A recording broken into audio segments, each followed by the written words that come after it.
Probando. Bueno, buenas tardes, un gusto para mí estar acá, agradeciendo la invitación de Ricardo, le voy a dar las palabras previamente, ¿no?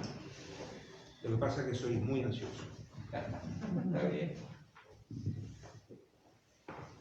Buenas tardes a todos, gracias por acompañarnos presencialmente aquí en la Casa del Partido, en una época que sabemos que es difícil por la bendita pandemia, también el horario, y también gracias a todos aquellos que nos están acompañando vía streaming, como se dice hoy en día, a través de Facebook, que se está transmitiendo directamente esta actividad. En el día de hoy se cumplen 22 años del fallecimiento del presidente Jorge Pacheco Areco. Es una fecha muy especial para nosotros, en tanto y cuanto, como ustedes saben, bueno, nuestra agrupación es Pachequismo Siglo XXI, admiramos la obra del presidente Pacheco y en estos momentos también tan particulares que le toca vivir al país y que le toca vivir al partido, viene muy bien tenerlo presente y traer a la memoria lo que fue su actuación como presidente, un presidente que le tocó vivir un momento muy particular y difícil de la historia del país, con problemas de naturaleza económica, social, política, con la guerrilla actuando, y supo estar a la altura de la responsabilidad, algo que muy pocos pueden decir. Cualquiera de esos problemas individualmente, de por sí, era enorme. Él tuvo que lidiar con todos ellos al mismo tiempo y salió sin duda victorioso, pero con una particularidad que siempre él la recalcó: en el marco de la Constitución y de la ley. Eso es algo fundamental y es un legado que nos tiene que inspirar a todos aquellos que queremos, a través del Partido Colorado, seguir construyendo este país. Ese legado de la ética y la responsabilidad en el ejercicio del poder. Por tanto, en este momento yo les agradezco a todos y vamos a descubrir un cuadro, ¿verdad? El cuadro oficial de la asunción del presidente Pacheco. Invitamos a la señora Graciela Rompani para proceder a descubrir este cuadro, que va a quedar acá en la Casa del Partido y en particular en la Sala Pacheco, en donde nos reunimos habitualmente. A ver. ¿Sí?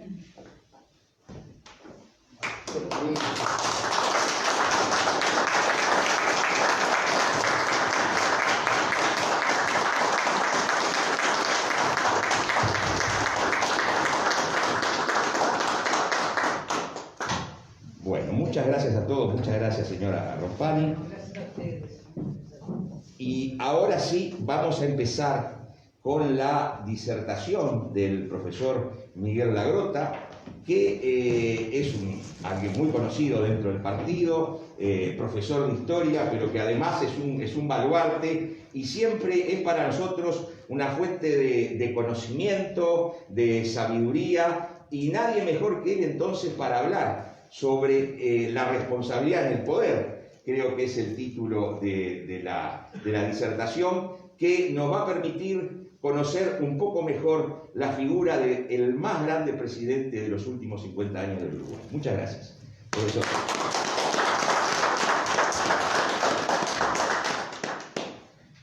Bueno, buenas tardes. Hago mía todas las palabras de él, agradezco la presencia, sé que es un momento difícil, duro, de horarios, etcétera, pero parir bien vale una misa, ¿no? Y los hechos que han ocurrido hace muy poco a mí me llevaron a pensar el título de esta disertación, ¿no? La responsabilidad del poder, ¿no? Evidentemente son dos variables o dos circunstancias que tienen que estar unidas por personas íntegras y con gran capacidad de asumir ambos conceptos.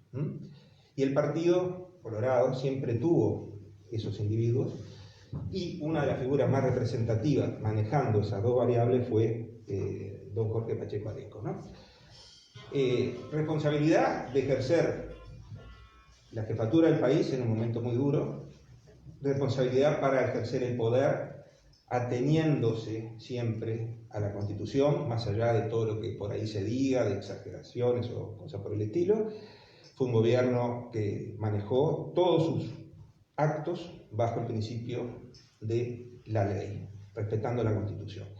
Entonces yo voy a empezar, bueno, como yo titulé una serie de notas sobre este tema, ¿no? El huevo de la serpiente, el origen de todo esto, que lo podemos rastrear bastante atrás, pero en definitiva yo diría que cuando gana el gobierno colegiado, el primer colegiado blanco, y empieza la tesis de la desballetización del Uruguay, ¿no? Sobre todo con la ley de la reforma cambiaria y monetaria, y un eje profundo en lo que se refiere a la redistribución de la riqueza, en lo que se refiere a la atención de los sectores más postergados, en una suerte de connivencia con algunos otros ideales que no eran, lógicamente, lo que había marcado el país desde comienzo del siglo XX, ahí empieza a gestarse una serie de problemas. Y a eso le sumamos hechos, ¿no? Que el Uruguay, si bien es muy pequeño, siempre está en los marcos internacionales, por suerte, ¿no? Y ahí tenemos, dense en cuenta, en el 55, cuando empieza el estancamiento y la crisis económica. En el 58, las elecciones que pierde ganan el colegiado blanco. En el 52, cambio constitucional, ¿no? En el 66, otro cambio constitucional. Eso muestra que estamos en un periodo de grandes cambios, de grandes necesidades y de grandes problemas que necesitaban responsabilidad en el manejo del poder. La gente, los ciudadanos, lo buscaban, ¿no? O sea, cambiaron el gobierno, lo mal llamado neovallismo, por la opción blanca. Después cambiaron votando una constitución y votaron a un señor, caballero, militar, vestido, pensando que era la persona que iba a poner cierta en orden ese camino que estábamos llevando muy confuso. Y bueno, y la dinámica de los hechos, como decía el doctor Chiarino, hizo que don Jorge estuviese en la presidencia de la República. Acá no podemos dejar de lado, es imposible, ¿no?, para fortalecer la imagen y la figura de Pacheco Areco, el entorno en que se está viviendo, ¿no? Nosotros tenemos, por un lado, la responsabilidad de los intelectuales. En esa época, 59, 60, 62, 64, los intelectuales de fuste del mundo estaban todos, ¿no?, haciendo una apología de la violencia. Y había empezado con un argelino un tanto perdido hoy por hoy, ¿no?, por los estudiosos, no sé si en la facultad en algún lugar se da, que es Frantz Fanon, que en un libro que titula Sartre, otro marxista de fuste que también estaba dignificando el uso de la violencia, escribe Los condenados de la tierra, ¿no? Y los condenados de la tierra, en definitiva, era que cualquier pueblo que se sentía oprimido o avasallado tenía el derecho de levantarse en armas, ¿no? Un puntito por ahí. Por otro lado, un francés, Regis Debray, hablaba de que, bueno, que era muy difícil enfrentarse a los estados nacionales si no era focalizando las acciones, ¿no? Entonces ahí surge la teoría del foco. Bueno, pero para completarla más, tenemos la acción real, que es después del proceso de los Marines en Guatemala y la Revolución Cubana, Ernesto Che Guevara con su manual del guerrillero, ¿no? Todos libros que, si uno va, no sé, hace tiempo que no voy, ¿no?, pero hace un tiempo íbamos por la feria de Tristán Narvaja y allí estaban. Bueno, ¿y cómo ser guerrillero?, ¿no? ¿Cómo hacer un cóctel molotov? ¿Cómo llevar adelante todo ese romanticismo de cambiar el mundo a través de la lucha armada? Y finalmente, uno de los teóricos más importantes para el Movimiento de Liberación Nacional, se me está colocando la bandera esta, que es Abraham Guillén, que ahora con la avenida Amodio se armó un debate ahí entre Tupamaros de quién fue realmente el ideólogo, ¿no? Si fue Abraham Guillén o ellos, que le brindaron a Abraham Guillén la teoría de que la revolución se podía hacer en las ciudades utilizándola como campo de batalla, ¿no? Bueno, eso es el marco intelectual en que estamos metidos. En el plano económico, estancamiento, crisis, baja de precios internacionales de nuestros productos, gran especulación, y esto nos lleva a la crisis de 1965, brutal, bancaria, con el Banco Transatlántico, el cierre de bancos, etc. No sé si se apagó o... No, hola. Ah, no, está. Con el cierre de bancos, y no olvidemos que desde el año 62 un grupo de jóvenes, mayoritariamente de clase media, mayoritariamente blancos, practicaban ahí donde hoy es el Faro Punta Carretas cómo utilizar la red Urbacal de Montevideo para hacer sus postulados ideológicos posteriormente, ¿no? Ahí es cuando surgen otras figuras también un poco olvidadas, como el inspector Alejandro Otero, que es el primero que ve que algo está ocurriendo, y que llamaba la atención que tomaran por asalto una chacra y robaran solo unos planos, ¿no? Que era la Quinta Arteaga, que hoy es una zona de bailes o de cosas por el estilo, ¿no? Ha cambiado el rol. Bueno, y en ese episodio macro, bajamos a tierra nosotros. ¿Qué estamos nosotros acá? Estamos en los gobiernos colegiados, de mayoría nacionalista, y estamos con una etapa de enfrentar a la crisis económica por un lado, ¿no? A la crisis social por otro, y con grandes fraccionamientos dentro de la estructura política, ¿no? Es una época que fallecen los principales dirigentes, se dio un Vivalle, ¿no? Varios fallecen allí, Nardone, ¿tá? Y entra una especie de descaecimiento de las estructuras partidarias. Bueno, ahí viene el tema de la reforma constitucional y el surgimiento de la fórmula que va a ganar posteriormente, que es la de el general Castillo, ¿no? Bueno, esto nos lleva a tres reflexiones. Primero, antes de empezar a hablar del gobierno de Pacheco Areco, es que en ese derrotero que hablé, lo resumí en 10 años más o menos, ¿no? Tenemos muchos ingredientes que nos van marcando una eclosión que va a ocurrir precisamente en el año 68. Que ese año 68 es el que la academia toma, la academia histórica, ¿no? Que yo no integro, yo soy profesor de secundaria, como el año que vivimos en peligro, lo acaba de titular ahora De Masi el libro, ¿no? Y es allí donde todas esas fuerzas confluyen. 1968 aparte, ¿no? El año del Mayo francés, el año del Libro Rojo de Mago, ¿no? Es un año muy complicado en materia ideológica, en materia de libertades, que en Uruguay, por suerte, y como siempre ocurre, no estábamos ajenos. Bueno, y ahí asume, sabemos que fallece Gestido, ¿no? A las 5 de la mañana se entera o asume o firma la toma del gobierno, enseguida convoca al Consejo de Ministros, y ahí empieza el título de la charla, ¿no? De esta mía, ¿no? La responsabilidad y el poder. Para la mayoría de la gente de Uruguay en ese momento, Pacheco Areco no era una persona que tuviera un gran conocimiento general, ¿no? Se sabía que venía de la estructura más profunda del Partido Colorado, ¿no? Descendiente familiar de Melchor Pacheco, de Areco, y primo de los Valle Pacheco, etcétera, que había tenido una actividad de diputado, etcétera, pero, digamos, la esencia de lo que venía o lo que podría ser no estaba en la mente de nadie. Sin embargo, ya de entrada, y ahí empieza la responsabilidad, brevemente, 2 semanas, más o menos, 3, hace una serie de acciones directas contra los gérmenes de la violencia que estaban funcionando en Uruguay.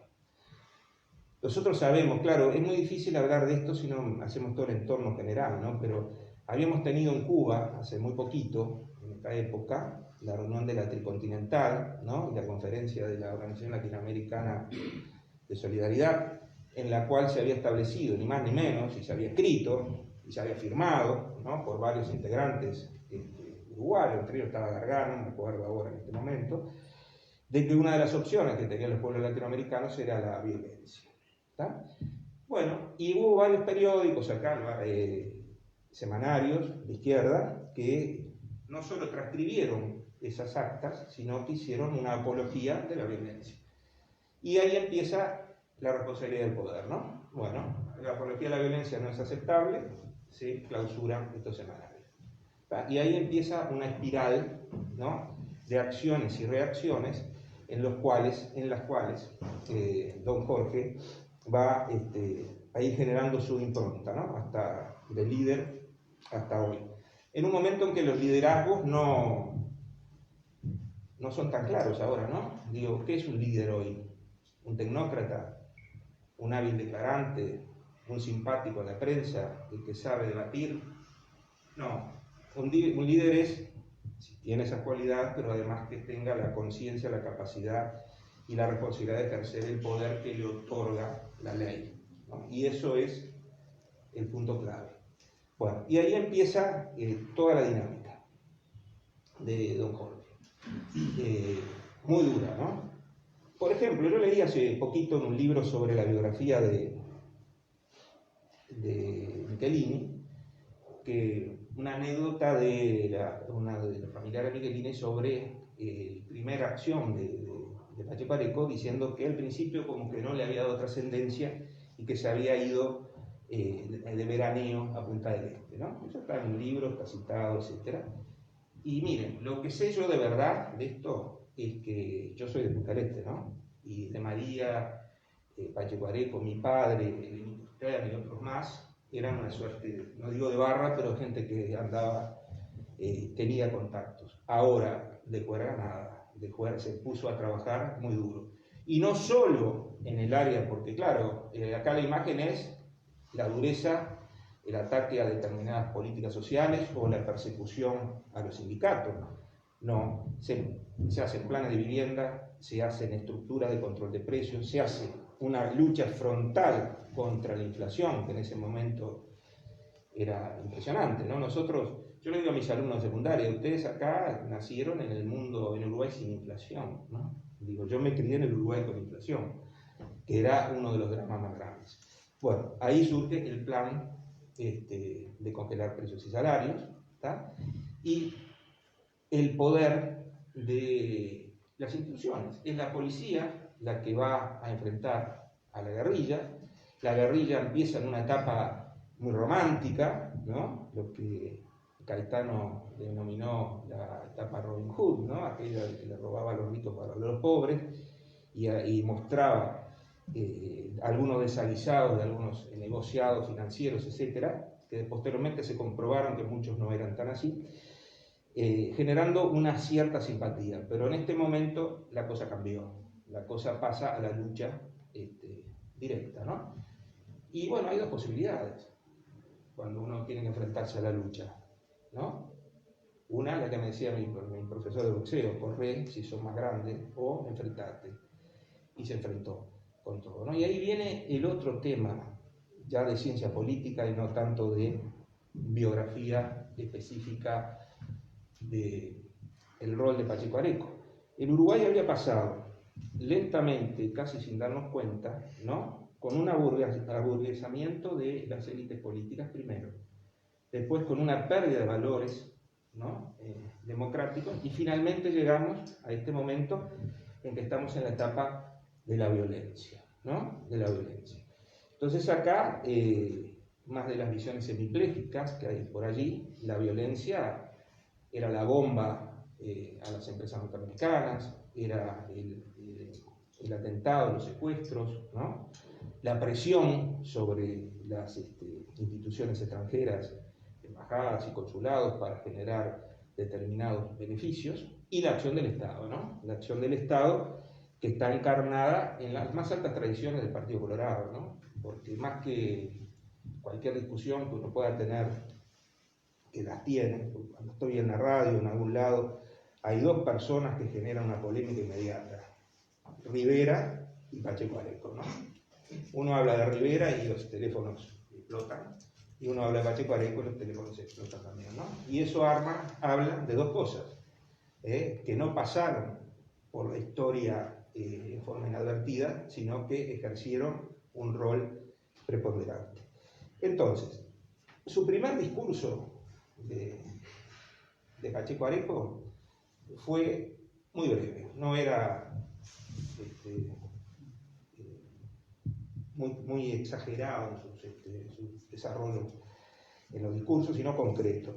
Y él dijo: yo no voy a permitir que nuestra sociedad se haga el harakiri, no voy a permitir que desaparezca el Uruguay, y voy a ejercer el poder, todo el poder que el Estado tenga a su disposición para defender nuestra patria, ¿no? Bueno, Y ese fue el principio. Después, más adelante, habló de que está solo con el pueblo, la soledad del pueblo y el enfrentamiento a los grandes focos que se estaban enfrentando, cuando las variables que se iban cerrando sobre la figura de Pacheco y la violencia iba creciendo, eran cada vez más altas. Yo tengo acá un breve fragmento del discurso, para decirlo tal cual, y él dice: está en juego la supervivencia del Uruguay. El gobierno tiene el deber de ejercer la autoridad con la dureza y la energía que las circunstancias impongan para garantizar las libertades amenazadas. El harakiri, el autoinmolamiento de una sociedad, es una filosofía que no aceptaremos jamás. No solo los que atacan el orden son nuestros enemigos, los desertores y los indiferentes también lo son. ¿Está? Se me apagan los lentes, complicadísimo. La boca con los lentes. Entonces, la gente había votado a un militar, ¿no? Viendo en Gestido una persona de gran firmeza, ¿no? Falleció, pero encontró la persona de gran firmeza en la figura de Pacheco Areco, y que entregó el gobierno al terminar su mandato, cumpliendo todas las disposiciones legales y garantizando las elecciones, lo cual, más allá de todo lo que se diga o se tergiverse por allí, eso es, con las circunstancias que acabo de mencionar brevemente en una charla de 20 minutos, como me dijeron, es bueno, indiscutible, ¿no? Por lo tanto, y como resumen y corolario, también estoy abierto si quieren hacer alguna pregunta o algo ustedes, es los liderazgos históricos del Partido Colorado, desde Rivera hasta Tarigo, Sanguinetti, Jorge Valle, etc., siempre tuvieron un objetivo, ¿no? Más allá de la diferencia de cada uno, primero el Estado, primero el país, primero la sociedad, ¿no? Y ese es el norte que Pacheco, en una situación muy difícil, la historia, que ahora espero volvamos a reinterpretarla, a escribirla con menos pasión que hace unas décadas, lo ubiquen en el pedestal que tiene que tener como figura trascendente en mantener nuestro estilo de vida, en nuestra visión democrática, en nuestra concepción de la sociedad y la libertad, cuando arreciaba todos los fenómenos de la izquierda, de la revolución, ¿no? Sobre nuestro país, y la guerrilla estaba tomando acciones ya directas de acción contra el Estado. O sea, los que peinamos canas lo vivimos, ¿no? Yo vivía en 18 de Río Branco, ¿no? Tenía dos lugares claves ahí, el Diario Popular y Panamérica, abajo, ¿no? Todas las noches le rompían los vidrios, tiraban una bomba con todo y teníamos que salir del edificio nosotros. ¿Está? O sea que eso es así. Y bueno, son tiempos que deseamos que no ocurran y tiempos que tenemos que valorar mucho cuando vemos líderes que no lo son tanto, ¿no? Bueno, con esto estoy terminando los 20 minutos que me dijeron que tenía. Si quieren alguna pregunta.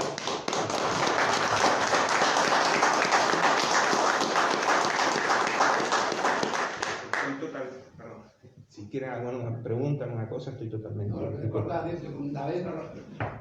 En un día 3 veces la cambiaron, de mañana, de tarde y de noche, la Panamérica, que estaba frente a la Pido, la Popular. Sí. El día en la esquina estaba. Yo vivía enfrente. Bueno, ahí un día, yo debo tener en casa mi archivo, en un día 3 veces le cambiaron los vídeos, que serían carísimos, ¿no? Sí, sí.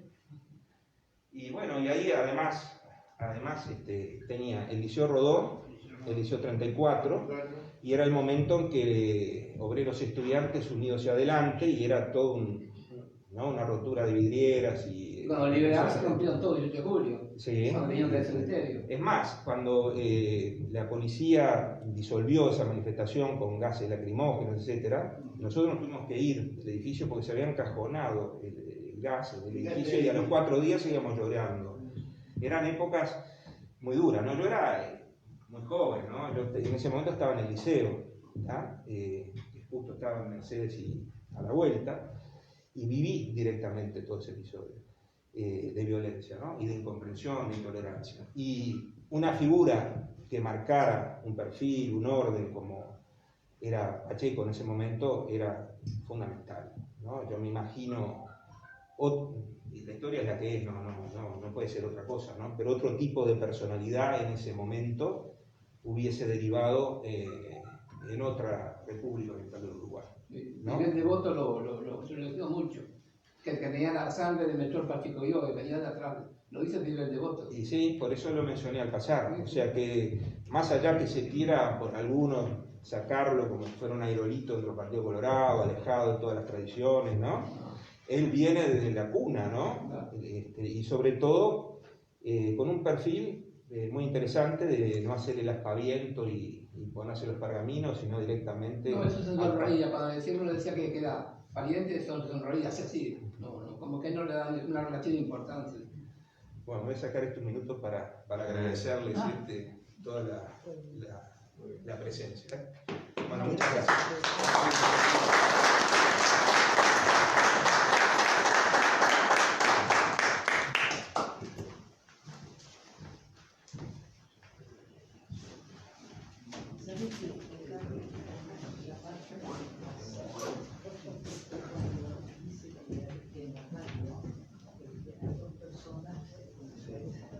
Bueno, queremos agradecerle al profesor Miguel Lagrota por su aporte, su muy interesante charla, que siempre viene bien en este momento repasar y ver aquellos elementos que hacen a la historia del partido, a la historia del país, poniendo énfasis justamente en las cosas básicas que el profesor nos contó, en el sentido de la situación que había desde el punto de vista político, de violencia, que es quizás aquello que en lo que se pone más énfasis, porque fue realmente una época muy difícil para el país, fue muy difícil para la sociedad en su conjunto, que por suerte estuvo Pacheco ahí para de alguna manera poner las cosas en su lugar, porque se precisaba eso, siempre dentro del marco de la Constitución y de la ley, con una oposición que realmente ejercía su rol de una forma por momentos feroz, ¿verdad? Todos recordamos las famosas interpelaciones, las caídas de ministros y todo, y frente a eso, con una realidad económica de hiperinflación que estaba devastando el ingreso de los uruguayos que menos tienen, ¿verdad? Porque siempre hay que tener en cuenta eso. En la inflación los que pierden son los asalariados, los trabajadores, los jubilados. Él se enfocó en eso, pero también tuvo tiempo, como muy bien lo decía el profesor Lagrota, para emprender una serie de iniciativas de naturaleza social, cuyo emblema fue sin duda el Plan Nacional de Viviendas, un programa a través del cual se posibilitó que cientos de miles de uruguayos accedieran al techo propio, un programa que lo inició Pacheco, que funcionó adecuadamente durante unos cuantos años y que quizás hoy en día deberíamos intentar como sociedad poder retomar aquel impulso, adaptado naturalmente a la realidad actual, pero todos sabemos que eso está siendo un problema que hace mucho tiempo le cuesta a la gente y mucho el tema de la vivienda. Entonces, sin duda que fue una figura extraordinaria, fue una figura inspiradora y que por eso nos sentimos muy orgullosos, como decimos siempre, de ser colorados y de ser pachequistas. Yo les agradezco a todos la presencia y antes de retirarnos tenemos sí recordar una cosa triste que fue el fallecimiento del profesor Miguel Gadea Sandler hace muy poquitos días, por el cual les voy a pedir si podemos hacer un minuto de silencio.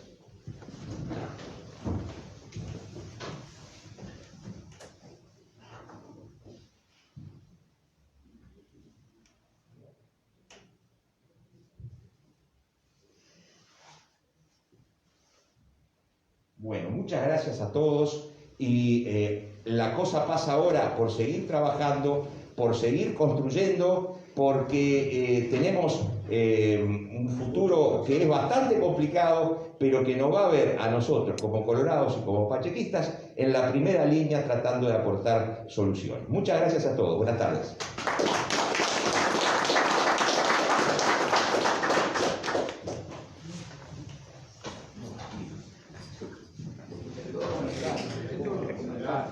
Sí, yo lo escuché una noche.